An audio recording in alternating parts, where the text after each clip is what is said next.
आभारी आहोत। यानंतर आपल्या विद्यालयातील एक 2-3 मुली बोलणार आहेत, आजच्या या गुरुपौर्णिमेचं महत्त्व सांगणार आहेत। त्याच्यामध्ये प्रथमतः सेठे गायत्री इयत्ता 10वी मधील विद्यार्थिनी आहे, तिने समोर यायचं आहे आणि आपले विचार मांडायचे आहेत। त्यानंतर पेटकर आकांक्षा आणि शेवटी नेटके किरण आणि खाटे रिद्धी एक कविता मांडणार आहेत।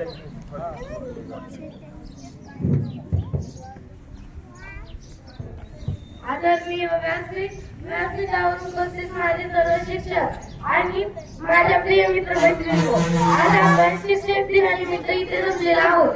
त्याबद्दल मी तुम्हाला 2 शब्द सांगते, ते तुम्ही शांतपणे ऐका। आषाढ शुद्ध पौर्णिमा हा दिवस गुरुपौर्णिमा म्हणून साजरा केला जातो, त्याचबरोबर व्यास पौर्णिमा म्हणूनही साजरा केला जातो। कारण या दिवशी व्यास ऋषींनी महाभारत लिहिले होते। पौर्णिमा म्हणजे प्रकाश, गुरु आपल्याला ज्ञान देतात।